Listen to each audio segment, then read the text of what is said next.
day that God has given us. Let us rejoice and be glad that we're in it.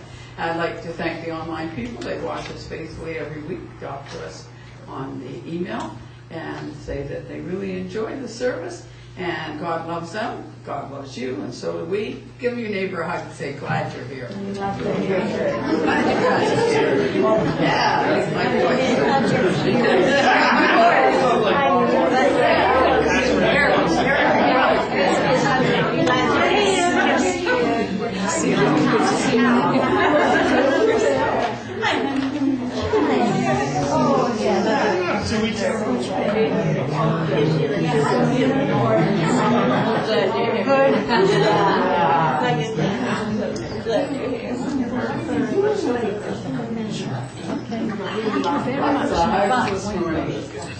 Every joy we put out the prayer, please.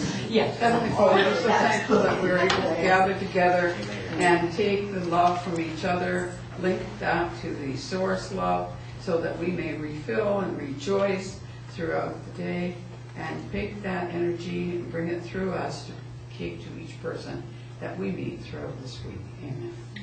Can everybody be seated? Whoa, I got a lazy day today, guys. First of all, though, it's not really so lazy because it's my husband's birthday. So it's happy birthday to Ozzy.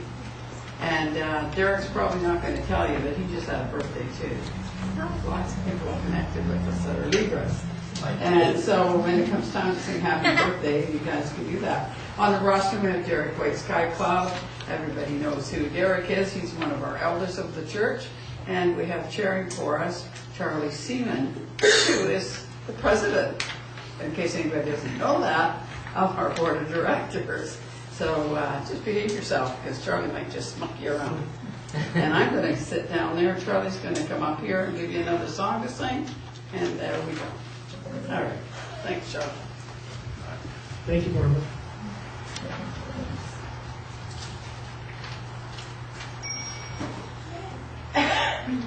And good morning and welcome to our chapel. I'd like to now go to hymn number 5, A Grateful Heart. This is not on my list. It's not on your list? Oh, sorry. We have the wonderful Celia Collins. Honestly, I would complain, I absolutely don't. Or should I do forget such name? What probably did.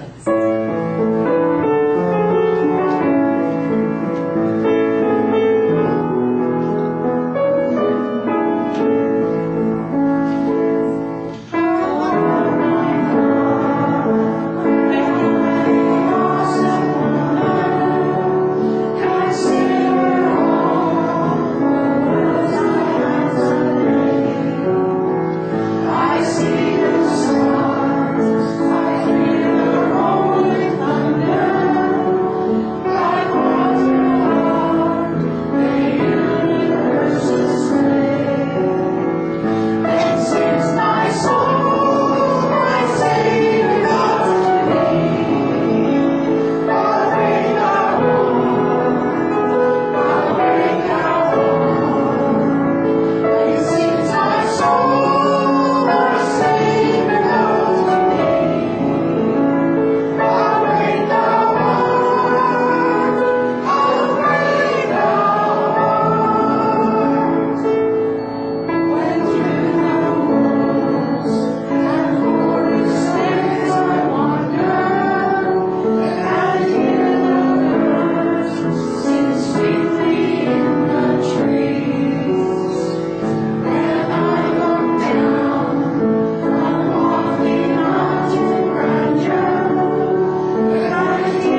And now, I would like to introduce our speaker for today, Derrick Whiteskycloud.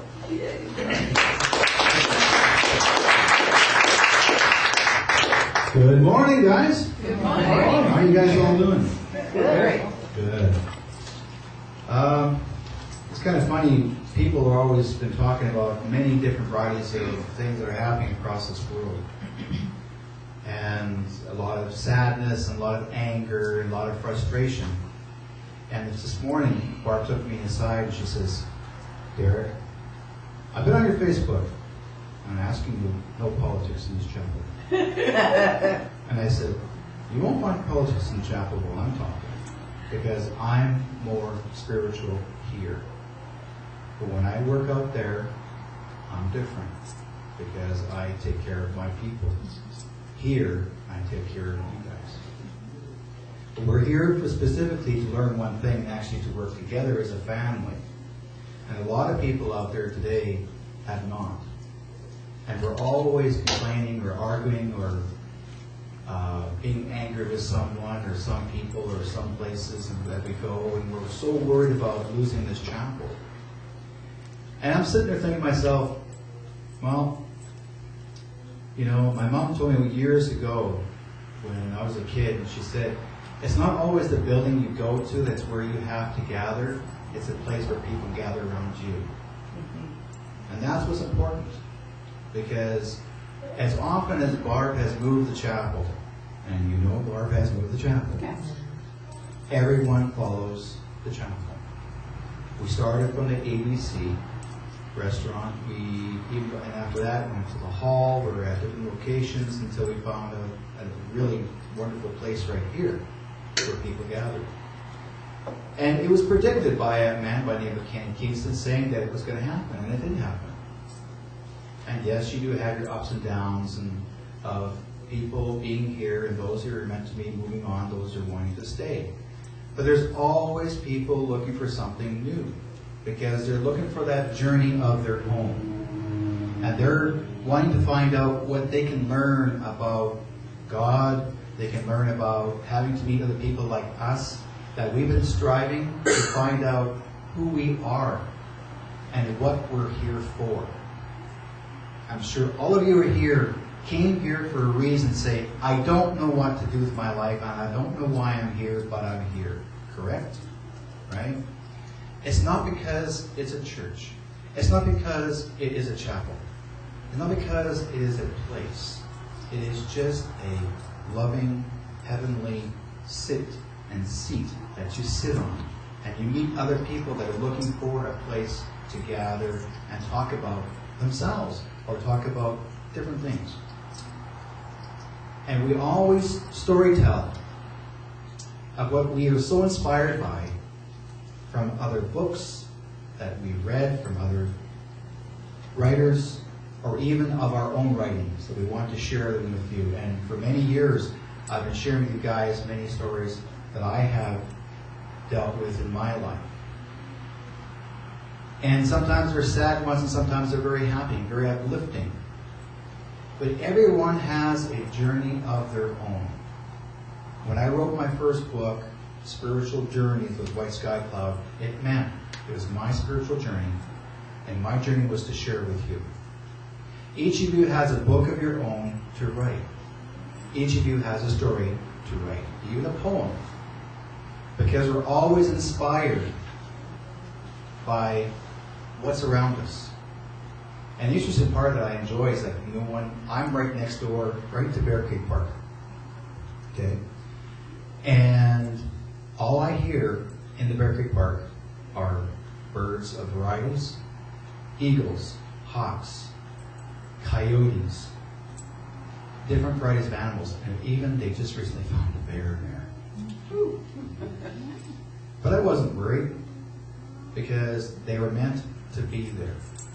Raccoons galore. I mean, we just finished picking our grapes from our arbor, and I like making raisins, right? So we had 9 raccoons climbing that arbor. It started with 1. I thought he was really cute until I realized after he just brought his family and said, hey, there's food over here. And then you got to try and chase them away before you lose all your grapes. And it's a battle in itself. You don't want to hurt them, but you're trying to chase them away, and they'll keep on trying to come back until they finally give up. And that's why I'm saying this to you. You guys are like a raccoon. When one comes, the others bring the family. If they like the grapes, they're going to be here. Because you're going to enjoy the sweetness of its nectar. Because you enjoy, no matter how dry it may be, it still turns itself into a raisin. It's still tasty. And that's why we're here. My work, I've been traveling all across BC. And I've been traveling across in Alberta, and I've spent 9 weeks in the summer season. I've been at Klahowya Village. That's why a lot of you have not been seeing me, because I've been way busy working with the Métis Nation, sharing Métis history, as well as our culture. And I was so enthusiastic. I didn't realize how people in Europe are so interested in our culture. They learn more about us than we know ourselves. They're more educated on Native American history than we are. That's one of their major studies in their schools in Europe. When I had a guy come up to me and tell me about my nation and knowing more history about who I am, I'm thinking, what the heck is going on here? How come my country can't do that? Because our country needs to play catch up. We're falling behind. But it takes people like us to make them catch up. Because we have to inspire them. But when I met hundreds of thousands of Europeans, every day I was there, from mid-July to the beginning of September. Every day, 7 days a week. I was selling my wares and sharing Métis history. But I was also inspired by having to meet people from all across the world. I met so many cool people. I met a fellow that his name was Father Guy Lavallee. He's a Catholic priest, very well known in the community. And he announced to me, and it has not been shared with by people in the Catholic diocese yet, but if you guys know the history of Louis Riel, they're considering taking him in as a saint. Pretty cool. And yet, I had a lady email me when I shared that with her, and she emailed me back, and she says, "How dare you?" And I said, "Why?" She says, the Pope has to announce it first before you can." And I said, "Okay." But it doesn't hurt to share that with the public. But she was angry with me, right? And I said, "Well, that's your issue, not mine. All I know is that there are people out there that have struggled so hard to share history and to share their spiritual." Because this man was very inspired. I mean, say, for example, Louis Riel was a very spiritual man, very inspired. In fact, they said to him when he was 16 years old, when he took on, he made the decision to learn about becoming a minister, a priest of the Catholic diocese. They told him that he was going to be a prophet. They told him. He didn't know that he was going to be important to the Métis people. Now, I didn't know this until Father Guy Lavallee told me, because there's certain things that are not written in history. And so there's so many things we learn today about inspiration. I know full well that this chapel, if it does close, there'll be another location for it. And it's going to be even better. I was having a discussion with somebody earlier today. We're going to see what happens. But the interesting part is we won't lose the chapel. Like I said before, it's a building.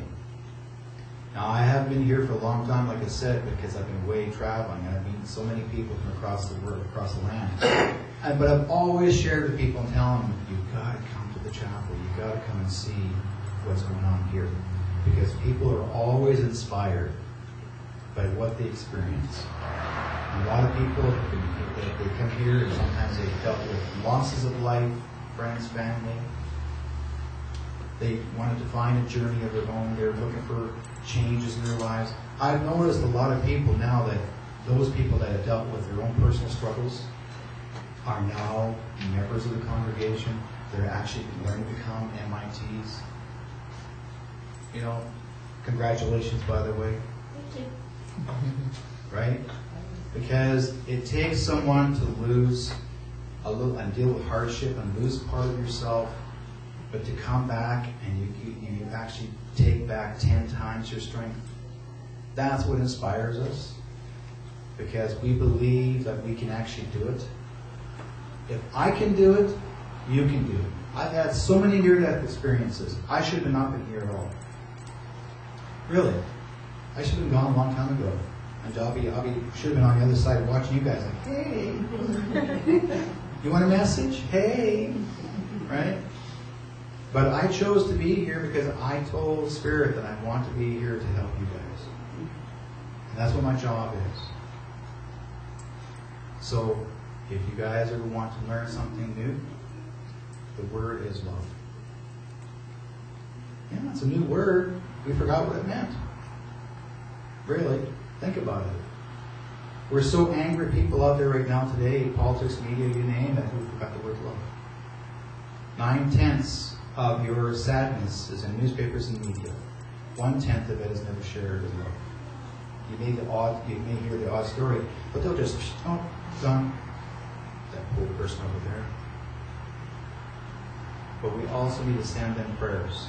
Anyone who's struggling right now today, anybody's dealing with battles, losses of life, loss of loved ones, and the rights of people that have walked across this land. If they feel it's right, just send them a prayer. Support them. Because these people are lost. If you got a bad guy out there trying to do harm in this world, pray for him too. Because our prayers opens up that little tiny piece of darkness in their heart.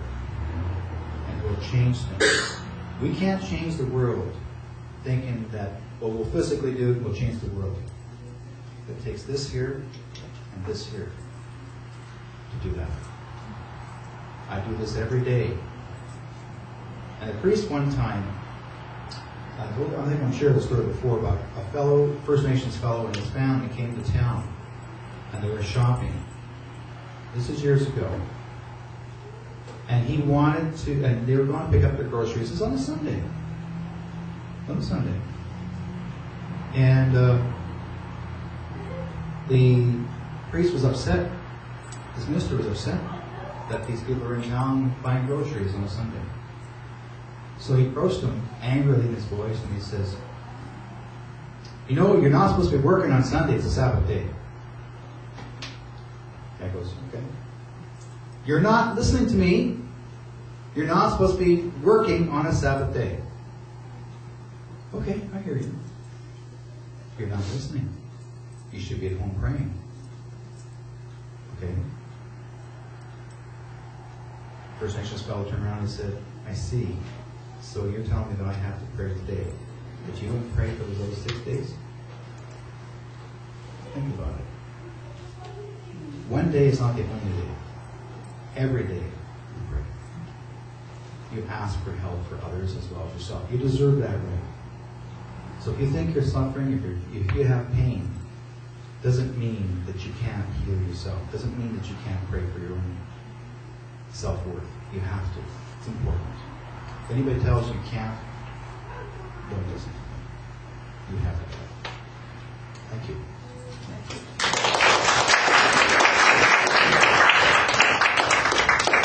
Thank you very much, Derrick.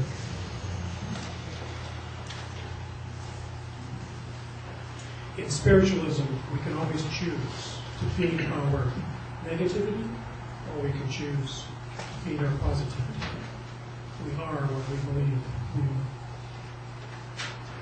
That was very inspiring, Derrick. And now we'll go to the healing portion of our service. Take this out. And we'll ask the healers to take your places back at the chairs, and for those of you who would like hands-on healing, please go and sit. And for the rest of you, sit, enjoy the meditation, and go where your spirit would like you to be.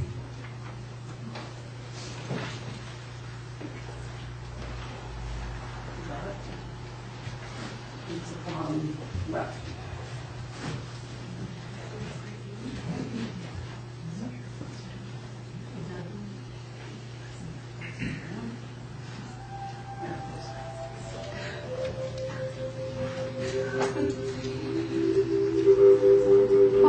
comfortable position and take your thoughts inward and upward to a little spot in the universe where God resides and healing begins. Allow the energy to move through the tips of your toes, moving upwards, swirling round and round the body. And allow it to come up through the top of the head and flow over the body like a gentle summer rain.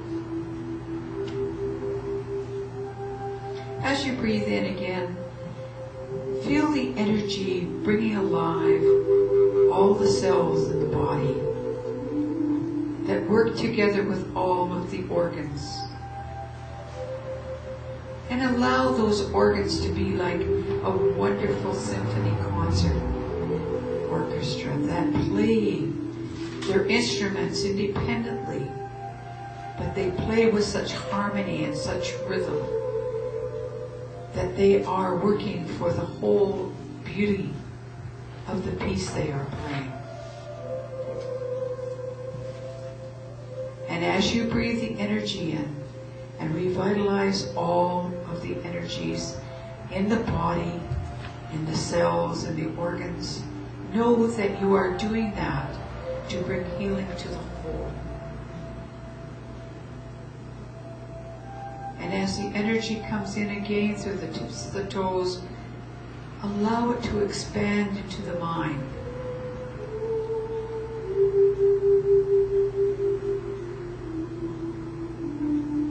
Let the mind open and be receptive.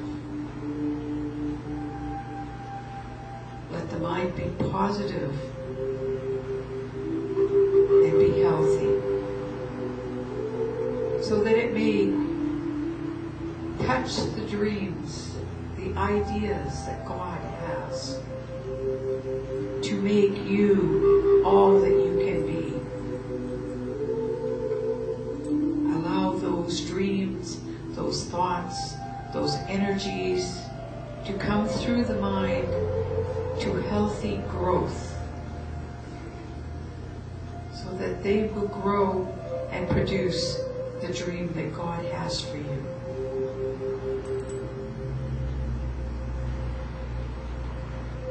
Breathing in again, allow yourself to come in touch with the Spirit, that part of yourself that is always perfect. And allow the Spirit to communicate to the mind and the body what it needs for this journey that it is having in this physical existence.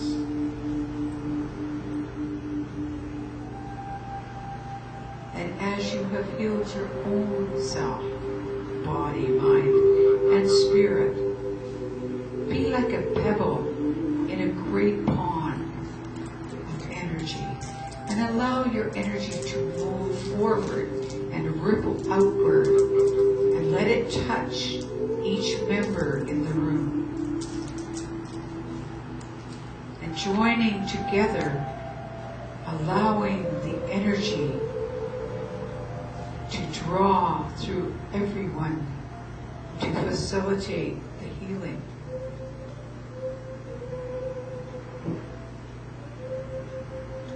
Taking a deep breath now, think about outside of this room, into the community of your family, the community around you, of your teachers and your leaders, and allow that energy to ripple out and touch all of them, so that they too may experience the wonderful healing, the wonderful peace.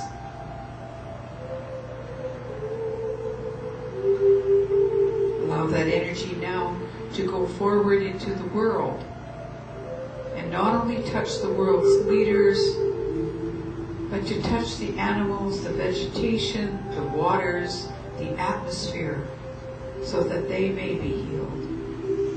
And let us be thankful to the animals and the vegetation and the minerals that give of themselves and serve us so greatly and feed us so well.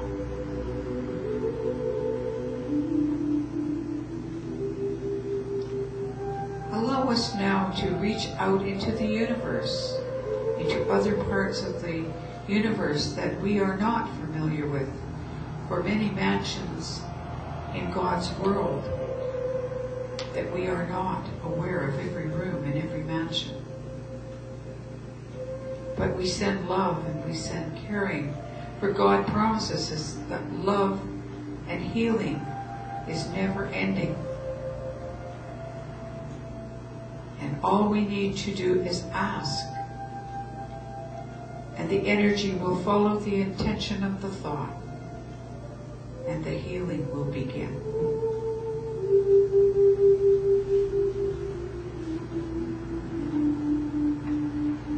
Now, as we circle back to the seat of the soul, take a few moments just to sit quietly before you come back to your everyday workaday world, to enjoy the tranquility and the peace of the healing area of your garden, the inner garden of healing.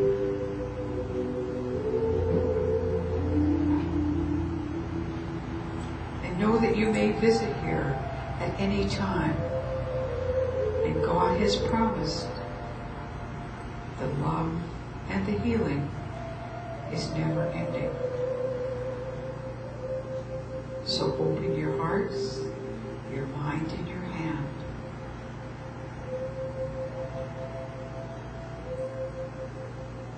God bless you, and He sends His angels to keep after you.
The essence of the positivity, of the belief that we can heal ourselves, we can heal others through God's love. Thank you, everyone. Thank you to the healers, and thank you to the healers in the worlds unseen. And now I'd like to invite Senior Minister, Reverend Barbara Leonard, up for our care and share portion of the program.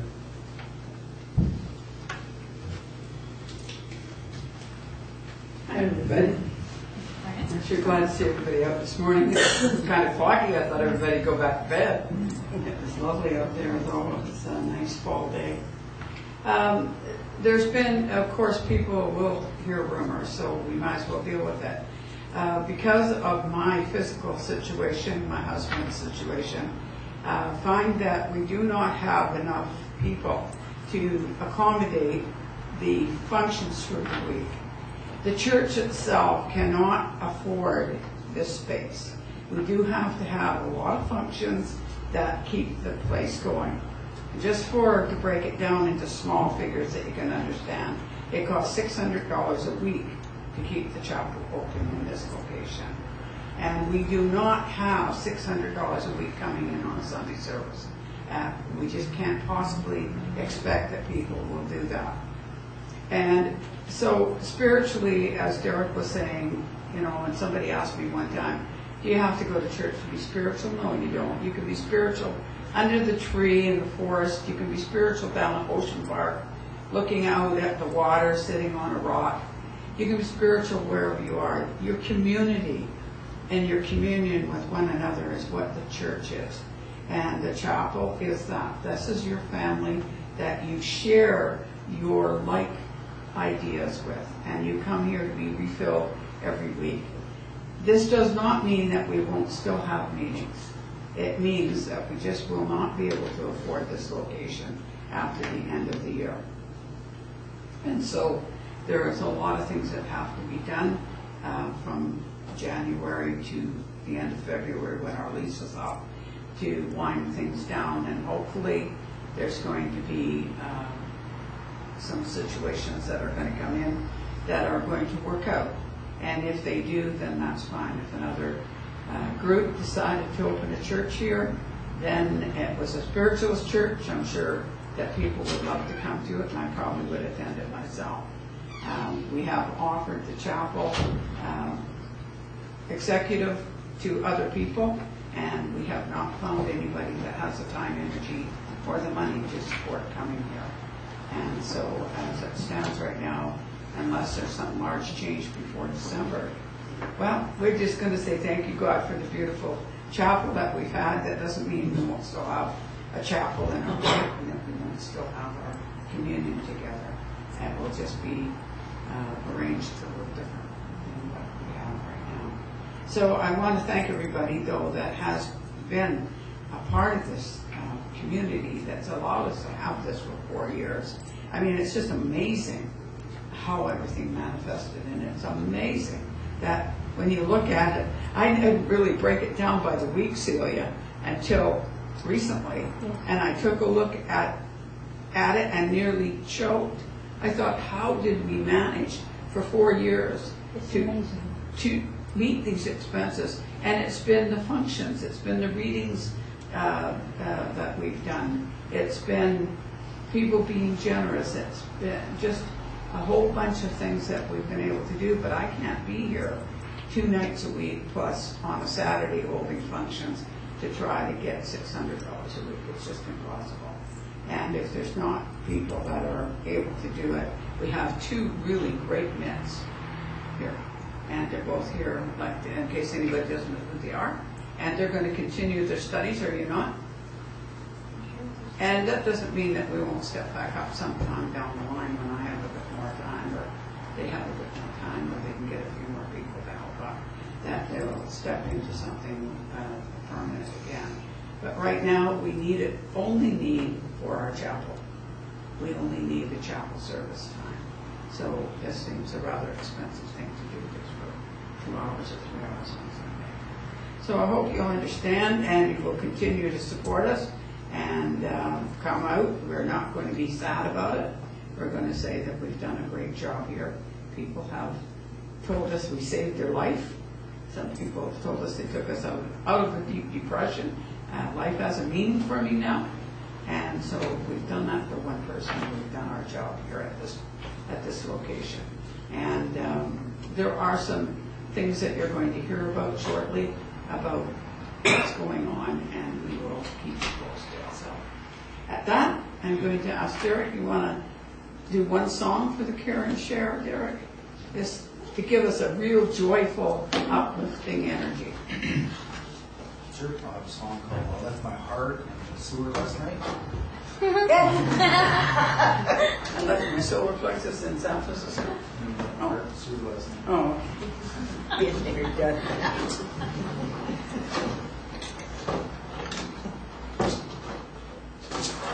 You guys love my songs anyways.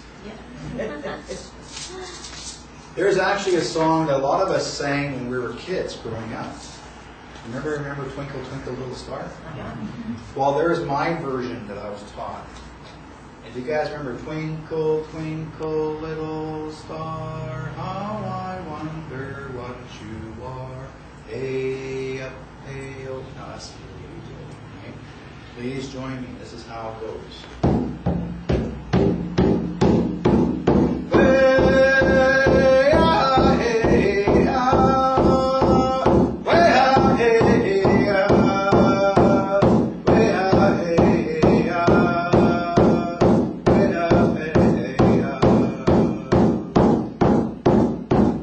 Twinkle, twinkle, little star,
you did forget the words, and you sing this all day until it drives your friends nuts. It's worth it.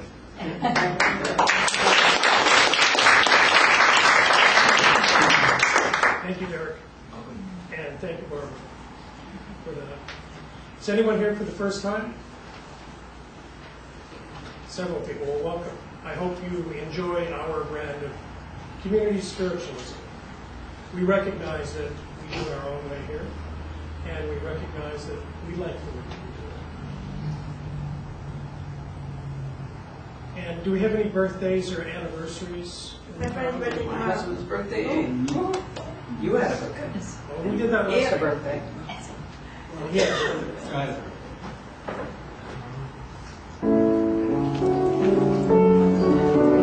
It's one of my nieces that just passed away. Happy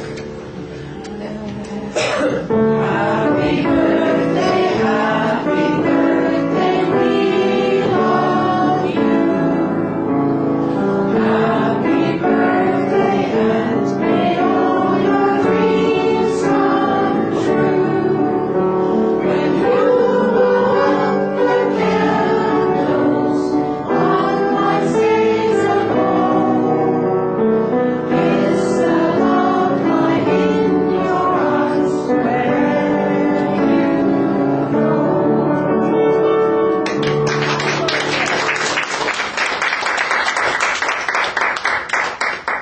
Thank you. Best wishes to all of those. I think Barbara's taking care of most of the announcements. We do have one more Thursday night spiritual facilitation class coming up this week, which will be hosted by Catherine Fallman. And the note says this is the last Thursday evening class for now. Well, Thursday evenings will be continued at a place to be determined. Yeah. For my house. They will carry on in one form or another. And now I'd like to ask for your free will offering on song number 21, Garden Lights.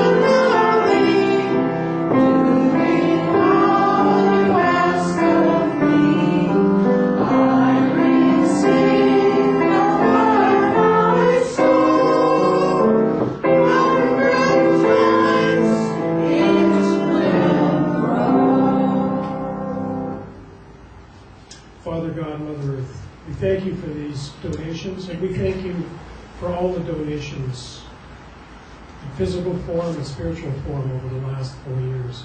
And we ask that this money be put to good use for the future of this chapel, even if it only exists in the hearts of man and woman.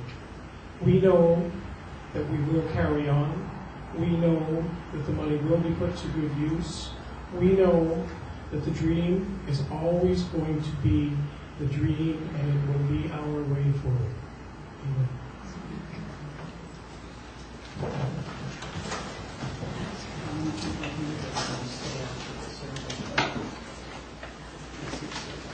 Okay. And Barbara's just asked me to announce that if there's enough interest today, we will have a message circle starting at approximately 12:45 to 1 o'clock.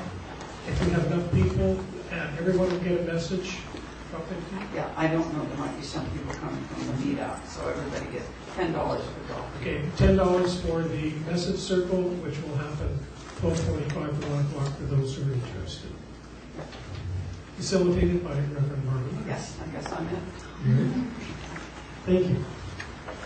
And what sets us apart in spiritualism from the mainstream churches is our belief in the world unseen, and our belief that we can communicate with the world unseen from our loved ones for messages. So I'd now like to ask Derrick to come forward with his demonstration of leadership.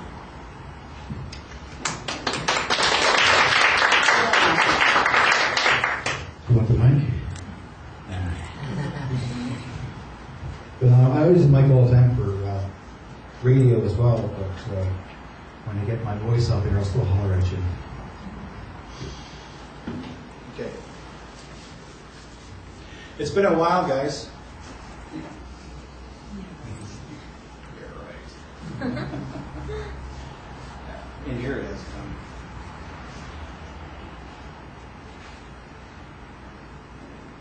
Okay.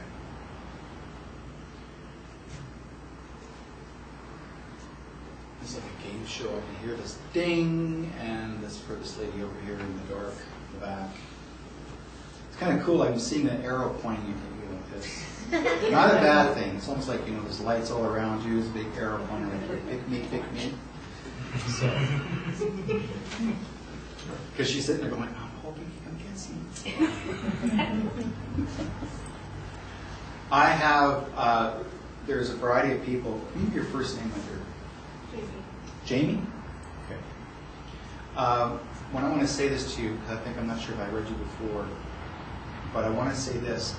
There's actually a father background, this family in your side that are watching over you right now more than ever before. Number one, they're talking about, you actually have spoken about actually wanting to go back to school. You brought it up, but you're not, I'm seeing you look at the doors, but you're not walking in. Does that make any sense? Okay? You're talking about educating or wanting to go to school, go back to school. You are going to do this. It's going to happen because I'm seeing, it's almost like someone says TGIF, thank God it's Friday. It's almost like, because I'm hearing those words. But someone initialized those words to you years back, and you've never forgotten those 4 letters. Does that make any sense? There's a reason for it. Okay. You have, okay. There is a woman, and she's following you here. She's coming over your way right now. She shows herself and her presence around you, and she shows me that she's connected to your mom's side. Your grandmother's crossed over, correct? Okay. Your grandmother's with you right now a great deal, and she shows her image so strongly. It's so cool because I'm seeing 2 ladies over here looking at you. On this side, they're just staring at you like they're like this, looking at you. And they're so proud of you, and they want to let you know that they're around you all the time. You understand? You keep worrying about being, it's almost like I'm seeing tears in your pillow, and you've been bothered the last couple of nights, feel like you're being left, like you always feel like you're not getting enough sleep. You're short-sleeped. Make sense? Okay? And it's almost like between 2 and 4 in the morning right now because they're waking you up and they're trying to get your attention. And the reason why they're doing this because they're letting you know, you keep on thinking that you're always feeling alone, like you're by yourself and nobody's listening to you. That's why you got someone here to want to give you a bit of a pick-me-up. Okay? She's like a sister to you. And these ladies are saying, trust her because she's going to help you a whole lot more. This is kind of cool because the way I see people's aura or their energy, there's so much light behind both of you 3. Even with Ramona, there's so much light. It's so white, pure white, with a halo of green around it. The more you practice, the stronger it becomes. Even you'll start seeing people's auras so simply, so easily. And it's there. And your grandmother's saying that you are a healer. Trust that. It's going to happen. You keep debating about it. Either someone talked about or you brought it up. It'd be kind of interesting to get into the medical field or nursing, that sort of thing. But they're bringing this up for some reason because there's a red cross above your head. Does that make any sense? Okay? So if there's a red cross above your head, that means it's going to happen. That you may seriously condition. A healer can be anything, really, either in the nursing field, doctoring field, or herbal field. But you're one of those 3 you're going to end up doing it. Okay? Then also being a healer is the physical sense approach by working on the Reiki, that sort of thing. You'll find it. You'll know where your niche is. But trust your intuition. You keep on doubting it too much. Okay, are you sure? Are you sure? Okay? Stop thinking that. Try to be more positive for yourself. Okay? Because I know very well you can do it. And this is kind of cool because I'm seeing Ramona reach over this way. She says, I'll help you. Okay? So you'll hear it. I'm seeing her arm swing over. Okay, so if there's a reason for it, so you 3 need to make a connection with Ramona. Okay?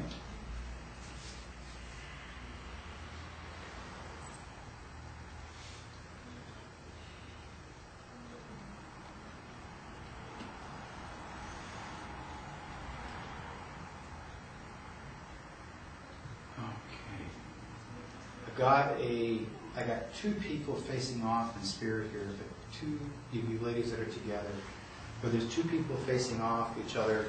In a way, I'm going to go back in time. I'm going to go 15th, 16th century. I don't know why, but I'm going to go back there. But they're making it happen. You had, and this is kind of crazy, but I'm going to say it. Both of you had ancestors that actually met each other at that time. And they were best of friends. In this life now, here you two are sitting together, and because of the connection of the ancestors, of both your ancestors, because I'm seeing a French background, I'm seeing like a British-German background on that side. But it's almost like they met each other. Does that make any sense? Do you ever have that feeling? Well, French background, both of us. Okay. But there was a German connection in the family as My well. mother. Okay. That's what I'm getting at. And they're both connecting. So you both have a strong connection to sisterhood, kinship in the past. But I'll go back to 15th century, so you've got so many generations back there. You guys are seeing each other again for many times.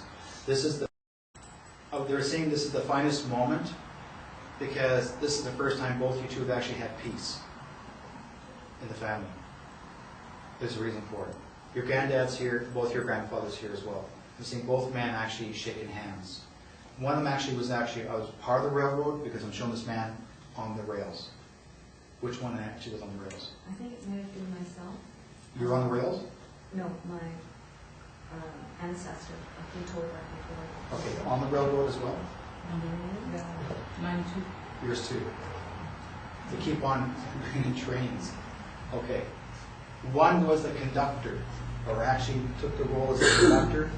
One took the role as an engineer. But there's two families. One was in one time period, and one was another time period. But they were not too far apart somehow. I don't know what the purpose of the meaning is, but for some reason they've always made a connection. You also had some in your family. I can't split you guys up for some reason. They can keep you guys put together. But there's someone who actually was a lumberman, or actually was in the lumber, like a lumberjack, who worked in the forest a lot, who cut down all the trees. Like you always had, because your side. My side? Yeah. I'm searching. There's a lot of farming, so quite possibly. Who In has- the land? Okay, this is very simple, but who had, okay, I'm hearing Pierre, Oh, there was a Pierre. Yes. okay, on that side. Yes. But there's also, the person, he also used the name Peter, not Pierre, but he also was called Peter or Peter. I do know a Peter who was in the lumber industry. He's passed. Okay, he wants to acknowledge you right now. Okay, and he wants to say hello to you, but also come from we're all together in the family. Okay, now, they're also bringing up one more thing, and I kept on, they're yelling at me, healer, healer, healer. That means that you're, again, if you haven't done it, learn it. Because you keep debating, and I'm like, yes, no, yes, no. Okay, whatever you are looking for in your life, if you haven't done it yet, learn about hands-on healing. Start slow if you have to. But they're saying healer. Unless they're saying heal her. But there's a reason in there. Okay? Yeah.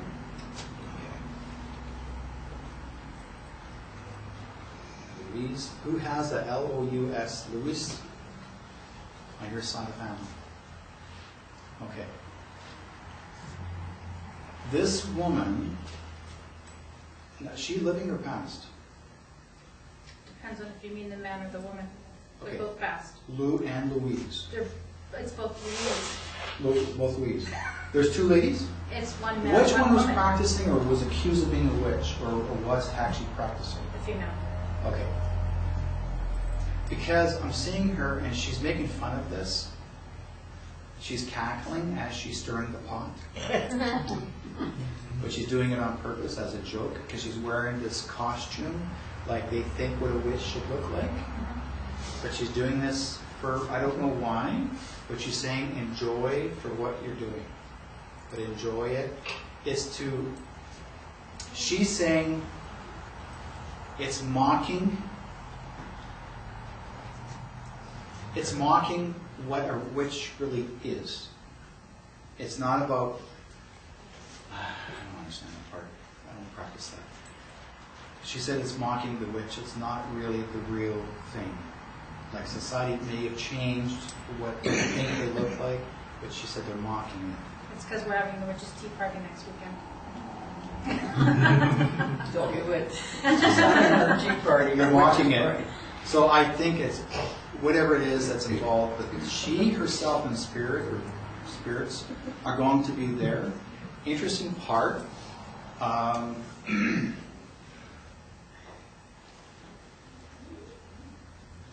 Okay, she's not actually talking about your cat, the one you actually just put down. She's got the cat with her. Okay, but she's also saying you're going to get another one. Okay, and it's going to be a black cat with a white spot right here in the center chest. You'll find it when you'll know because if that cat's going to come into your path, it becomes part of your. I can literally see this little tiny little hat, witch hat on top of the cat's head. So it's like it's a kitten. It's not even a kitten. It's like it's possibly adopted because it looks like it's a little older than just being a kitten. But when you do get it, it's going to be part of the family, and it's like part of you, right? So what's that? Thank you. Thanks, guys.